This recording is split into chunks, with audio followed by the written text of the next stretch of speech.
O padre Albino Carneiro, que é arcipreste aqui na Póvoa de Lanhoso. Hoje a minha conversa vai também no sentido de perceber a ligação entre a Igreja e a sociedade, entre a Igreja e o povo.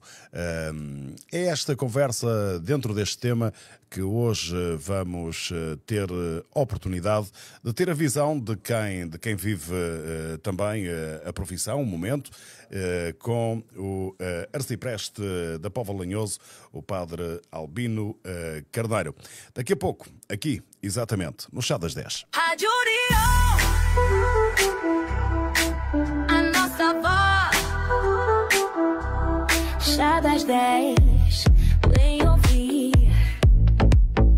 Muita música foi, informação e diversão na melhor programação. Com convidados, animação das 10 da manhã contigo. Mas que rádio é emoção, trazendo entretenimento, informação, unidos pela música. Rádio União, unidos pela música. Chá das 10.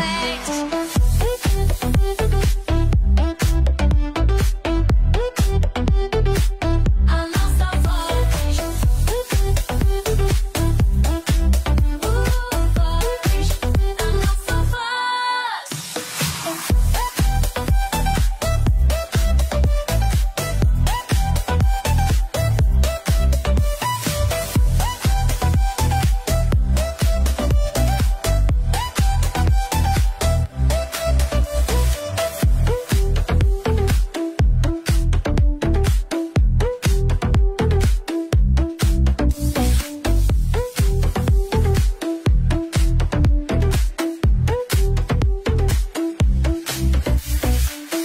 Chá das 10. Chá das 10 na Rádio União, a nossa voz, que pode ouvir todos os dias em www.radiounião.pt. A Rádio União, para além de ser uma rádio que lhe proporciona todos os momentos normais de rádio, tem essa particularidade, é uma rádio inclusiva. Ora, hoje no meu programa, no Chá das 10, já demos a conhecer várias figuras ligadas à Póvoa de Lanhoso, outras vão passar por cá nos próximos programas e hoje temos alguém também, confesso dizer-vos, e tenho todo o gosto de o dizer, tal como o Domingos, na apresentação dos seus programas, domingos aos sábados, faço a questão de dizer que é meu amigo. E é isso mesmo que acontece hoje. O meu convidado, para além de ser o convidado de honra do programa, é também uma pessoa que, confesso, admiro muito, desde há muitos anos também. E entre a nossa conversa pode surgir um ou outro momento que me faça lembrar mais a infância, que, como sabem, eu já tinha dito isto algumas vezes. Saí da Póvoa de Lanhoso bem pequenino, com 5 anos de idade, e foi para uma freguesia no concelho de Vieira do Minho, freguesia do Mosteiro, exatamente a terra do meu convidado de hoje, o padre Albino Carneiro, que eu vou saudar com um bom dia, agradecer naturalmente a disponibilidade que teve para estar aqui connosco, por ter aceito então o convite. Vamos iniciar com esta questão. Quem é o padre Albino Carneiro? Vamos dá-lo a conhecer melhor, sobretudo aos ouvintes que estão bem longe do país e que nos ouvem nos 4 cantos do mundo. Então, bom dia, António Silva, bom dia, ouvintes da Rádio União, a nossa voz. É também um gosto ter sido convidado e agradeço o convite que me fazem para estar em contacto com aqueles que são os ouvintes da Rádio União e particularmente os nossos imigrantes, a quem saúdo com um abraço muito fraterno, porque a Póvoa de Lanhoso e eu refiro-me particularmente às minhas comunidades, entre aspas, às comunidades paroquiais que têm à minha responsabilidade pastoral, são todas elas freguesias e paróquias com muito imigrante. Para todos eles, mas também para os restantes, um abraço aqui da Póvoa do Lanhoso, desde esta instituição que é a Rádio União, a nossa voz, na instituição que o Domingos superintende e tão bem gera, da Associação dos Invisuais do Distrito de Braga.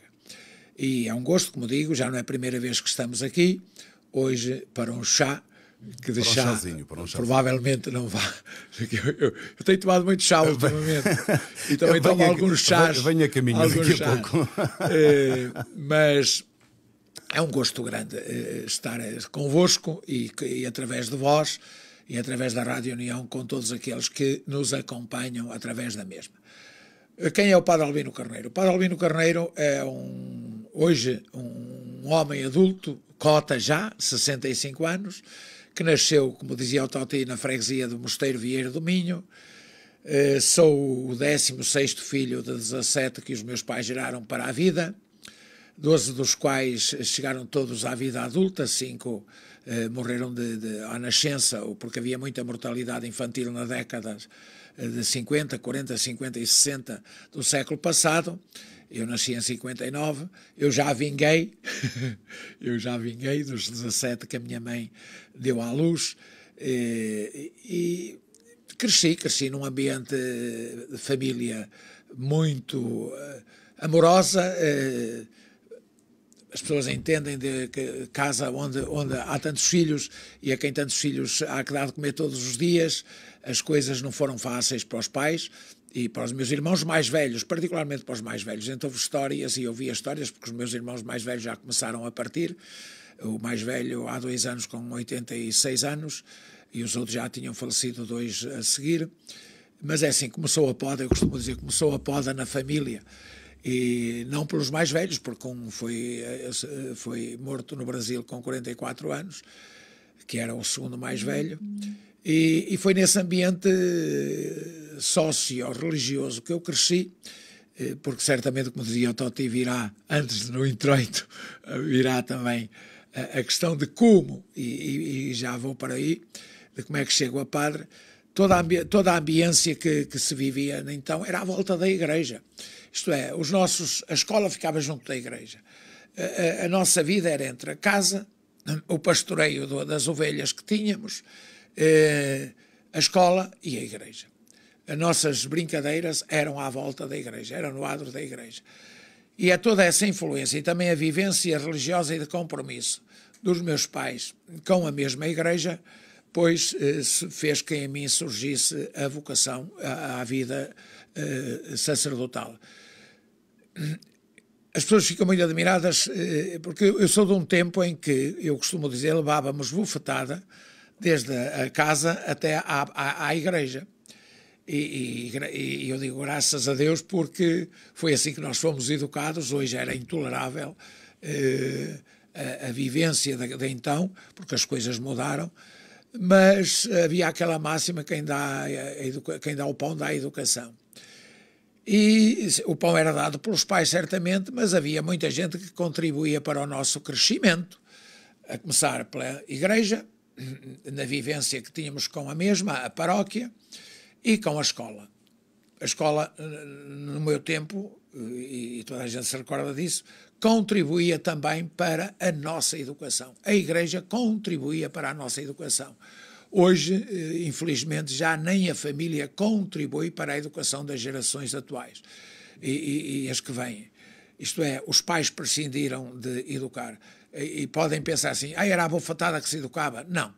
Havia muito amor partilhado, havia muita ternura dada, havia muito colo oferecido, quer da parte da mãe, quer da parte do pai, mas havia o educar para o respeito, para os valores, e, como digo, a igreja e a escola tinham uma influência muito grande. Hoje a compreensão das realidades é diferente, eu diria, e bem, hoje a escola não educa, a escola transmite conhecimentos, prepara para o futuro. No meu tempo tinha essa outra vertente que ajudava a educar também na questão do saber estar, do saber respeitar, do saber cumprir com os deveres, porque no meu tempo havia deveres. Muito bem. E depois, alguém que lhe diz queres ir para padre? Porque esta era uma pergunta que se fazia. António Silva, como disse, foi toda a vivência da família e do contexto que me levou a manifestar desde muito pequenino o gostar de ser padre. Aconteceu no crescimento e no desenvolvimento. Eu fui para o seminário com 15 anos, precisamente no ano da Revolução do 25 de Abril. Tem um significado. Quem me levou é um atual padre, que tu também conheces, e nem Vieira é muito conhecido, o padre João Lameiras. Ele era membro de uma congregação religiosa, à qual eu também pertenci durante 24 anos, onde professei, onde estudei, onde professei, onde me formei como sacerdote e como religioso. E ele apareceu um dia em casa, porque tenho uma irmã casada com o irmão do padre Lameiras, portanto havia uma certa proximidade, e ele aparece em casa a desafiar-me para ir para o seminário. Um dia que eu andava a apanhar feijões para uma família que era caseira lá no mosteiro, porque os trabalhos eram feitos em comunidade, e desde muito pequenos os meus pais também ligados à terra, que a minha mãe os meus pais tinham um campo que a gente trabalhava, tinha ovelhas, como dizia, que guardávamos. Isto é, havia todo um ritmo diferente do ritmo da vida de hoje. Hoje o ritmo é mais acelerado. Naquele tempo tínhamos tempo para tudo. E é nesse contexto familiar, socio-religioso, que surge a minha vocação ao sacerdócio. Acabo por ingressar na congregação dos missionários passionistas, onde fiz o meu percurso de estudos, inicialmente em Santa Maria da Feira, no 9º ano de hoje, no meu 5º ano antigo, até as nomenclaturas da escola mudou. Na secundária, hoje, ou melhor, no liceu, que hoje é secundária, eu ingressei no 9º ano, depois fui para Barroselas, um convento dos passionistas, para frequentarmos lá o 10º e o 11º, o 6º e o 7º ano antigo, 10º e 11º de hoje, e à partida teríamos aulas internas, com 4 ou 5 padres que eram professores no liceu em Viana do Castelo, e que depois de regressar da escola nos deram aulas. Foi uma experiência que não resultou. O primeiro período fizemos-lo até o Natal nesse contexto, mas depois os superiores verificaram que não ia resultar. Éramos 7 elementos, os professores chegavam já cansados da escola, ainda tinham que nos aturar nós. E aturar numa idade dos 15 a 16 anos, que não é fácil. E então ingressamos no Liceu de Viana do Castelo, onde fizemos o 6º e o 7º ano, o 10º e o 11º. No nosso tempo havia o ano chamado propedêutico, entre o liceu e a faculdade, ou a universidade, independentemente da opção que cada um fizesse.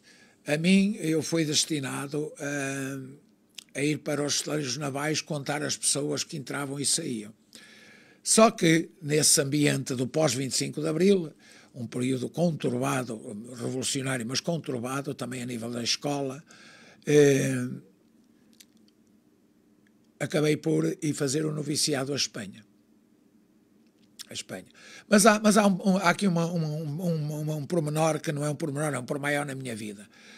Eu frequentava o colégio em Vieira do Minho, no 4º ano, 8º ano de hoje, e era particular.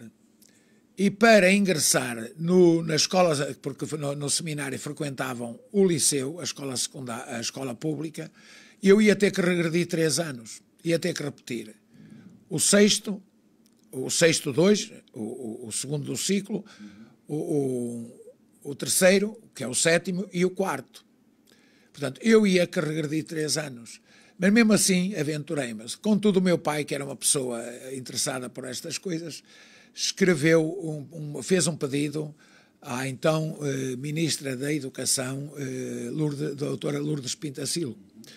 E ela, naquele período conturbado do pós-25 de Abril, ela respondeu em 15 dias a autorizar-me a passar diretamente para o seminário, não precisava de dar autorização, mas a frequentar a escola secundária, o que eu, a partir desse momento, eu passei a considerar-me um favorecido da escola, também do Ministério da Educação, que me facultou o ter já realizado ter passado esses anos, ter feito esses anos, sem ter que andar para trás, e eu considero-me um felizardo da família e também da sociedade, porque eu tive muita sorte, porque quando fiz a 4ª classe, a escola primária, o ensino básico, abriu o ciclo em Vieira, e a professora, que estimo muito, já faleceu, a professora Fernanda Machado, a quem eu adorava como professora, porque assim, nós hoje lembramos das professoras primárias, das outras que passaram, tem um ou outro que a gente se lembra, mas passaram. É verdade. Mas das primárias nós recordamos. E então eu sou um beneficiado, porque a sociedade foi respondendo sempre àquilo que eram as minhas necessidades. Portanto, daí que eu digo que sou, de facto, um felizardo. E os meus pais favoreceram-me a ir para o ciclo, fiz o 6º ano, portanto, na nomenclatura de hoje, entro no colégio em Vieira do Minho, que tínhamos um colégio orientado pelos padres do Arciprestado e fundado também pelo padre Mendes Rodrigues, que era o arcipreste, então, mas antigamente os arciprestes eram vitalícios. E ele levou esse título até morrer. A gente, mesmo quando eu já o encontrava em Braga, nos últimos anos de vida, tratávamos pelo senhor arcipreste. E é neste ambiente que surge. Portanto, as pessoas foram influenciando os meus pais, façam um sacrifício, que não era fácil. Nós no colégio, naquele tempo, os meus pais pagavam 350 escudos. O meu pai era reformado, recebia 410 de reforma, 410 escudos, o que seriam hoje 2,50 €, isto para que as pessoas também façam uma ideia do que era o tempo de então, que é o tempo de hoje. E é nesse contexto que eu evoluo, no aspecto da minha formação, e ingresso, como disse, no ano de 74 no seminário. Aí o progresso foi depois, esses 3 anos que já falei, ingresso no noviciado em Espanha, para que as pessoas compreendam, o noviciado era um ano de vida intensa, religiosa, a nível comunitário, naquilo que são as congregações ou ordens religiosas, missionárias, e eu fiz o meu noviciado em Saragoça. Portanto, em 77, 78. Em 78 regressamos a Portugal para fazer o curso superior de Filosofia e de Teologia, porque os nossos cursos têm 2 anos de Filosofia e 4 de Teologia. Era assim no tempo e hoje continua a ser assim para quem procura responder a um chamamento, a uma vocação para o sacerdócio. E em 84 ordenei-me sacerdote. Muito bem. Já agora deixe-me só pegar aqui no aspecto, porque eu não conheço esse lado, não sei se aconteceu, se não aconteceu. Geralmente o padre era professor de moral, não é? Portanto, algum dia exerceu também essa... Não, nunca Mas foi por opção? Não, nunca tive inclinação para o ensino. E eu vou dizer porquê. Eu nunca fui diretor do seminário, isto é, nunca tive uma relação de responsabilidade com os seminaristas, porque eu era muito exigente.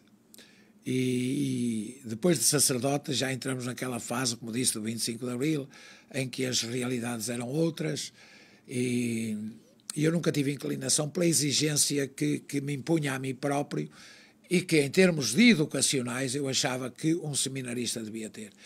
E aquilo que eu verificava é que havia muita abertura, por um lado bem, dos nossos diretores. Eu tive diretores que nunca nos impediram de nada. Ou seja, havia experiências que eles compreendiam que nós, no processo de crescimento, devíamos fazer. Daí que, em termos de responsabilidade, nunca tive. Substituí algumas vezes a acompanhar na telescola que havia em Barroselas, enquanto estudante seminarista. O padre precisava de sair, ficávamos a tomar conta, os mais velhos, da telescola, dos alunos da telescola, também aí, depois eu tinha, nas notas eu achava que devia ser muito generoso, daí que nunca optei por, nem pedi aos superiores, nem nunca optei pela via do ensino, porque nem todos os padres eram professores de moral, que não havia, naquele tempo ainda havia muito aluno que frequentava a disciplina de educação moral e religiosa católica, não é? Eu sou padre católico. E hoje a realidade é bem distinta, pelo que também a Igreja ultimamente optou por não, para que os padres se dediquem à pastoral e não ao ensino. Houve muitos outros que optaram, se formaram, isto é, para além do curso de Teologia, depois foram formar-se em determinadas áreas e deram, eu tive professores de padres, professores de português, tive padres, professores de filosofia, tive padres, professores de história, e de muitas outras disciplinas que eram sacerdotes, mas esses depois estudaram e dedicavam parte da sua vida ao ensino, sem subestimar a parte da pastoral. E tu conheces padres que em Vieira do Minho foram professores na escola e tinham as suas paróquias. Eu nunca dei aulas. Muito bem. Nunca administrei aulas. Não. Vamos para outro tema da conversa, naturalmente ligada à religião católica. Como é que olha o padre Albino Carneiro, arcipreste na Póvoa de Lanhoso, ao momento atual da Igreja, a importância da Igreja, a sociedade, isto comparando aquilo que foi um passado, se olharmos, se quiser, aos primeiros tempos enquanto pároco e o momento atual, para avançarmos um bocadinho só para tentarmos perceber também. Eu pároco só sou há 14 anos, isto é, depois de ter deixado a congregação, eu vim para Vieira do Minho, que é a minha terra de origem, para a casa dos meus pais, e houve aí uma aventura política nos entretantos, mas depois disso ingressei na Arquidiocese de Braga, isto é, foi incardinado na Arquidiocese, a meu pedido, e o Sr. Dom Jorge, o Bispo... Não perca o seu raciocínio. Deixe-me só, para quem nos ouve e que não conhece de perto o Padre Albino Carneiro, o Padre Albino Carneiro, que hoje é arcipreste na Póvoa de Lanhoso, foi presidente de Câmara durante 4 anos no município de Vieira do Minho. Sim, houve esse interregno na minha vida, sem deixar de exercer o ministério. Eu continuava a estar ao serviço da Igreja, até porque só fui 4 anos presidente, mesmo aí eu celebrava a título privado na Santa Casa da Misericórdia, tinha essa facilidade, mas não me impediam de celebrar, de testemunhar um casamento a pedido de pessoas que me solicitavam esse serviço, de celebrar batizados. Eu estive sempre em atividade em termos da pastoral e da relação com a Igreja. Mas, como digo, foi um interregno, foi uma experiência interessante na minha vida, porque é enriquecedora em termos de relações humanas e do cumprimento de um dever, porque é assim, e já agora, a política deve ser exercida numa atitude de missão e de serviço. E aí foi, mas isso é o meu critério, isso é o meu critério, foi o meu critério. Daí não ter feito um percurso mais longo na política. Ou seja, eu quando optei por me candidatar à Câmara de Vieira do Minho, havia razões para o ter feito. Primeiro, porque cheguei e era chamado a atenção pela liberdade com que eu falava, chamavam-me a atenção que podia ter problemas. E aquilo que começou-me a questionar. E depois outras circunstâncias que levaria muito tempo a descrever. Mas, em termos de cumprimento dos 4 anos do exercício de Presidente da Câmara, porque eu compreendo que as câmaras têm também uma dimensão social. Mas, fundamentalmente, uma Câmara tem que organizar a vida da comunidade, do concelho, do município, das freguesias, das pessoas, mas criando as infraestruturas para que depois as pessoas investam. E nós, em concelhos pequenos, como Vieira do Minho e outros do interior, tem esse problema. As pessoas vivem muito na dependência da autarquia. E pronto, eu não tinha essa visão de ter que dar tudo, de ter que ter as pessoas subjugadas porque toda a gente ia pedir e eu não tinha nins. Eu era ou não ou sim, e se podia, e se achava que a pessoa tinha direito, eu dava e apoiava. Eu dava não, a Câmara apoiava com os critérios definidos, porque para tudo há regulamentos. Eu ouço as pessoas e as pessoas dizem, eu pedi e não me deram. É assim, as câmaras das autarquias têm regulamentos para tudo, para todo tipo de apoio, e se a pessoa que pede não está dentro daqueles parâmetros que os regulamentos, não tem. E as pessoas lá em Vieira do Minho pensavam que tudo tinha que viver à custa da Câmara. E eu tinha esse espírito de dizer não muito facilmente. Dizia, até usava o argumento de que não era a Santa Casa estava ali encostada, mas se lá fosse também não lhe dava. E por isso a experiência foi interessante como experiência pessoal. Politicamente foi um fracasso, porque só lá estive 4 anos e o povo e bem, eu hoje à distância digo e bem. A Igreja, vamos à Igreja, que é a pergunta que o António Silva me fez. Sim. Nós estamos num tempo que para a Igreja é interessante, ao mesmo tempo desafiante. Isto é, nós passamos de um tempo em que a Igreja vivia feliz com as massas, eram multidões. Estamos perante uma crise? Não, isto é assim, as instituições todas elas estão em crise. Eu não considero que a Igreja esteja em crise. O que a Igreja vive é um momento de redescoberta do caminho que deve fazer em fidelidade ao Evangelho. Daí ter sido desafiante que o Papa Francisco nos tenha lançado nesta busca de um caminho de fidelidade a esse Evangelho, que ele chamou de caminho sinodal, isto é, juntos à procura, mas juntos. E de uma Igreja que tem que descobrir-se ou redescobrir-se diariamente. Passou-se num tempo, como dizia, em que toda a gente, eu cresci nesse ambiente, toda a gente ia à Igreja, toda a gente, uma grande parte das pessoas, e nós vivíamos felizes com isso. Hoje a Igreja tem de ser mais missionária. Eu estou convencido, a Igreja, é preciso que as pessoas entendam que a Igreja nasceu nas cidades. Nós hoje estamos a viver o tempo pascal.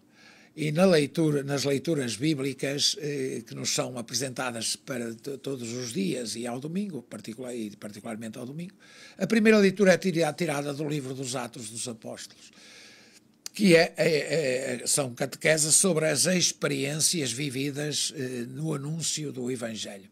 Claro que naquele tempo estava muito próximo do acontecimento que foi a Páscoa, a paixão, morte e ressurreição de Jesus, e aqueles apóstolos, um grupinho pequenino, fizeram maravilhas, mas era nas cidades, era num contexto de cidade, citadino, urbano, mas também em grupos restritos. A Igreja nasce em ambiente citadino, em famílias, no ambiente familiar. Era aí que se faziam as catequeses do anúncio, e no Areópago, nos grandes centros, mas lá está. Há quem diga, e há uma perspectiva de que a Igreja vai voltar às cidades. E vai voltar às cidades pela ausência de pessoas na ruralidade, digamos assim. Mas isso mais por escassez de pessoas do que pela vivência da própria Igreja. Agora, sentimos que hoje, e a Igreja tem sofrido de facto estas convulsões, porque as pessoas hoje circulam com muita facilidade. Há um teólogo italiano que diz que o grande inimigo da Igreja foi a descoberta do carro, do veículo, porque as pessoas passaram a ter possibilidade, ao domingo, em vez de ir à Eucaristia, vão passear. E depois, há um processo que nós temos que, de facto, reaprender, que é o de convencer as pessoas, isto é, fazendo-lhe propostas, da pertença à mesma Igreja. Os nossos cristãos não têm o sentido da pertença à Igreja. Celebram-se muitos batizados, ainda se celebram casamentos, celebram-se funerais, mas depois, no percurso que desde o nascer ao morrer, a pessoa passa distante daquilo que é o compromisso com a Igreja. E o compromisso com a Igreja implica também disponibilidade para a mesma Igreja. E nós sentimos essa dificuldade em ambientes rurais, que as pessoas não têm esse sentimento de pertença. Muito bem, eu vou pegar aliás, numa das suas frases, logo no início da conversa, porque importa trazê-la aqui também a este tema, que tem a ver com a educação. Ou seja, eu lembro-me, enquanto criança, mesmo que eu não gostasse de ir à igreja, a minha mãe, o meu pai, ao domingo de manhã, na horinha da missinha, nós tínhamos que levantar cedo, tínhamos que nos vestir, tomar um pequeno almoço, e o caminho era quê? A igreja. Portanto, havia a preocupação dos pais em levar os filhos à igreja, assistir a uma missa. Hoje não é assim. O que é que mudou? Mudou porque, isto é, os pais de hoje, que são gente jovem, vamos lá ver, não têm, lá vai, não têm esse sentimento de pertença. Ao não ter esse sentimento de pertença, não, até levam os filhos à catequese. Até os levam. E depois? Só que depois não os acompanham. E o exemplo vem de cima. Isto é, se os pais não dão exemplo, se os pais só procuram... Vamos lá ver, hoje procura-se a igreja muito pela festa. O importante é a festa. Depois da festa, o resto já não faz falta. Mas eu diria, bons pais aqueles, neste período de que eu frequentei o hospital quase diariamente, após tratamentos, surgiam este tipo de conversas. E um dia um senhor também, e tal, porque eu fui educado a levantar-me às 6 da manhã para às 6h30 ou 7 horas estar na missa, e eu estava a ouvir atentamente, eles ainda não me tinham identificado como padre, e nesse dia passei a ser conhecido lá como o padre, que também precisava dos tratamentos que eles estavam a precisar, ou que estavam a receber como eu. E ele dizia, mas eu aos meus filhos já não... Enquanto ele falava dos pais, eu disse-lhe assim, bons pais. E quando ele começou a dizer, mas eu aos meus filhos já não os obrigava, eu disse, mau pai. Isto é assim, bons pais que assumem a responsabilidade E os pais acompanhavam de educar e de acompanhar. Porque é assim, quando batizo, eu costumo chamar os pais e os padrinhos à atenção para este pormenor. Nós batizamos as crianças de bebés ou muito pequeninas. Porque presume-se, a Igreja, a partir da interpretação do batismo das crianças, batizando na fé dos pais. E a questão que se põe é se os pais hoje têm fé. Se os pais têm fé, se os pais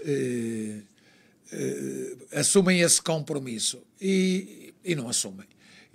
Ora, se o exemplo vem de cima em que levam-nos ao batismo, mas depois não fazem esse acompanhamento de crescimento da fé, porque o batismo é o primeiro sacramento de 3 que nós chamamos sacramentos de iniciação cristã. E iniciação está iniciado, é preciso que progrida, é preciso que cresça. E aí os pais não investem muito, não é? Nós ainda tivemos bons pais. Muito bem. Poderíamos efetivamente estar aqui com mais pormenores em relação a esta religião, a religião católica, e, sobretudo, aproveitar a forma como fala das situações e, sobretudo, do tema, a facilidade que tem na comunicação, que sempre teve o padre Albino Carneiro. Poderíamos aproveitar aqui mais momentos, mas numa próxima oportunidade poderemos, inclusive, ter uma conversa muito mais alargada. Mas vamos tentar perceber também, o Arcipreste da Póvoa de Lanhoso, quantas paróquias é que eu existem? Estou na Póvoa de Lanhoso há 14 anos, vai fazer 14 anos em setembro, assumindo como primeira comunidade que o Sr. Arcebispo, hoje Arcebispo emérito, o Sr. D. Jorge, me incumbeu de pastorear, foi Sobradelo da Goma, em 11 de setembro de 2011. Portanto, vai fazer 14 anos nesse dia. Depois, um mês depois, assumi Calvos, São Gens de Calvos, em outubro, 16 de outubro. E 4 anos depois, ou 3 anos depois, em 2014, assumi São Pedro de Cerzedelo Igreja Nova, que nós em Vieira do Minho, se dissermos São Sardelo, as pessoas desconhecem. Igreja Nova. Se dissermos Igreja Nova, Igreja toda, Nova, a gente toda a sabe. gente conhece. É um pormenor interessante ali, vizinhos, e dizemos, passei na Igreja Nova, vou à Igreja Nova. E ela de Nova agora já não tem nada, porque já foi construída há umas décadas largas.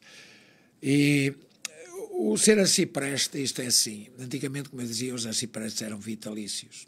Hoje não, hoje temos... 5 anos, não é? Um mandato de 5 anos, que se pode prorrogar por outros, de acordo com os colegas, o grupo de sacerdotes, que são os que propõem e depois o Sr. Arcebispo aceita ou não aceita. Mas temos uma votação secreta e os colegas, o grupo de sacerdotes no arciprestado. Qual é o seu papel? Qual é o papel do O arcipreste? meu papel é coordenar o grupo que somos e desde aquilo que somos, coordenar em colaboração também com os leigos, os responsáveis dos vários grupos, da catequese, a família, os jovens, a pastoral que está fracionada, e integrá-la numa dinâmica comum a todas as paróquias. Esse é o papel do arcipreste. Mas sempre ouvindo e sempre partilhando com o grupo de sacerdotes, e não o fazemos tantas vezes, mas se calhar teremos de passar a fazê-lo com os responsáveis dos grupos de pastoral, como digo, passar também a ouvi-los. Hoje a Igreja é mais democrática, ou seja, não é o padre que dita, sim, mas temos que ter esta abertura também às pessoas e responsabilizá-las também no compromisso com aquilo que as pessoas devem dar à própria Igreja. Muito bem. Quantos sacerdotes? 9. Nós estamos 9 sacerdotes em 31 paróquias. Temos já 2 colegas dos do Baixo Conselho, que são 10 paróquias, com 5 cada uma, e depois a média são 3, 4. Eu tenho 3, acho que com 2 temos o Padre Luís e o Padre Augusto. Os restantes têm 3 e 4 e 2 têm 5 cada uma. Muito bem. Estamos com 36 minutos depois das 11 da manhã. As nossas conversas habitualmente ficam ali entre os 20 e 25 minutos. Nós já ultrapassamos hoje, porque tínhamos que ultrapassar também. Ontem houve a Romaria, a Nossa Senhora... A peregrinação a Nossa Senhora do Pilar. Eu pergunto, sentiu que houve muita adesão dos jovens a esta peregrinação? Houve, e se repararam, estavam muito jovens porque estava o movimento dos escoteiros e as catequeses, e portanto é uma das particularidades da peregrinação aqui no arciprestado à Senhora do Pilar. E depois há o setor das pessoas mais velhas, isto é, cada vez tem menos possibilidade de irem, porque eu próprio não fiz... Mas mesmo assim sente-se muita fé nas pessoas. Sim, porque a fé dos nossos paroquianos está muito fundamentada numa fé mariana. E que é importante, por Maria, chegamos a Jesus. E foi ela que nos deu, enquanto se disponibilizou a entrar nesse processo de colaboração com o Deus que lhe pediu esse serviço. E ela disse sim, e ontem a reflexão do Dr. Cônego José Paulo foi nessa perspectiva, da dimensão também da paz que tão necessária é, e como ele dizia, nós cristãos, e eu digo isso muitas vezes aos meus paroquianos, nós não temos armas para matar, temos armas para salvar, que são a oração, os sacramentos e particularmente a oração do Rosário. E as pessoas têm uma fé muito mariana, embora a nossa fé em Jesus Cristo morto e ressuscitado é o núcleo central do anúncio do Evangelho e o fundamento da nossa fé. Mas as pessoas sempre tiveram muita devoção e muita fé em Nossa Senhora, e que aproveitemos cada um também, porque através da mãe chegamos ao Pai e chegamos ao Filho. E ontem o pregador fez essa reflexão connosco. Mas a peregrinação arciprestal tem essa particularidade de integrar os movimentos juvenis, e eles respondem com a sua presença. Muito bem. Últimas notas. Se eu falar Papa Francisco. O Papa Francisco, eu costumo dizer que o Espírito Santo não se engana. O Espírito Santo sempre dá à Igreja o pastor que ela precisa. Depois de um Papa, João Paulo II, de um papado que foi longo, com aquele dinamismo de missionário que viajou por todo o mundo, veio o Papa Bento XVI, um pensador, um homem que vai marcar, quer queiramos, quer não, o século XX, marcou o século XX como pensador alemão. É preciso contextualizarmos as coisas. Era preciso retomar um caminho, não é que a Igreja o tenha perdido, de regresso usaste um termo no início, à tradição, porque a Igreja é feita de tradição, tem 2000 anos. Sim. Tem uma sabedoria que lhe vem de uma experiência. Primeiro vem do alto, vem de Deus, vem pelo Espírito Santo. E depois do Bento XVI, 6 ou 7 anos marcados por um homem pensador das coisas, da vida, da Igreja, um teólogo pensador, um filósofo, um homem da cultura, veio um Papa, que foi o Papa Francisco, missionário também ele, com uma experiência de uma igreja na América Latina, porque o contexto de lá é diferente do europeu, e que tenta pelo menos chamar esta velha Europa ao dinamismo do Evangelho, porque o Evangelho tem um dinamismo que nunca vai acabar. E agora temos um Papa americano, Leão XIV. Leão XIV. E quando toda a gente apontava para outras figuras, veio um estadunidense, um americano. O Espírito Santo sabe porquê.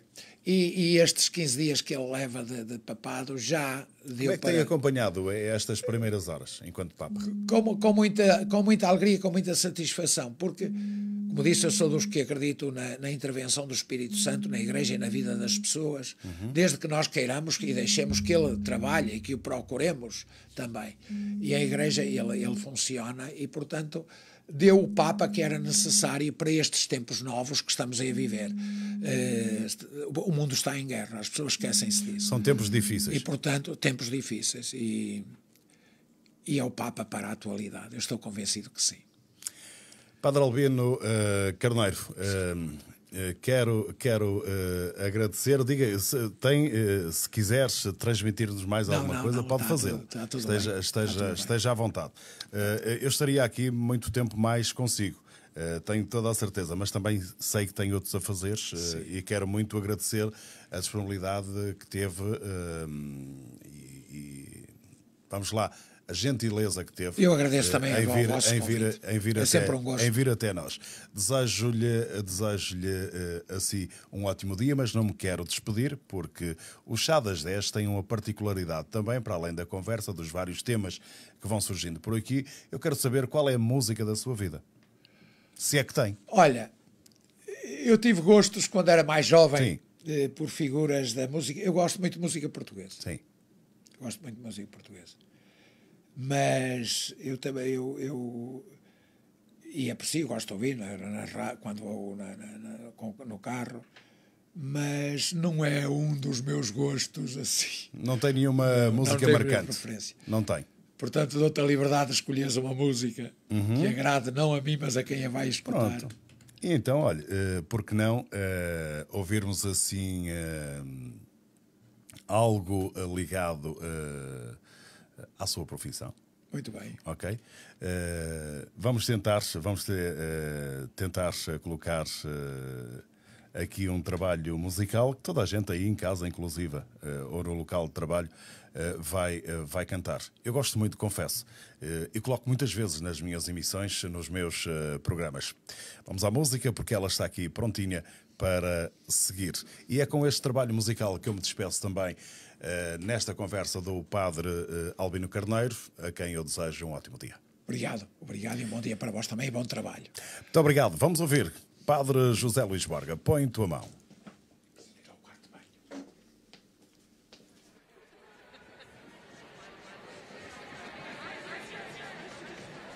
Põe tua mão na mão do meu Senhor da Galileia.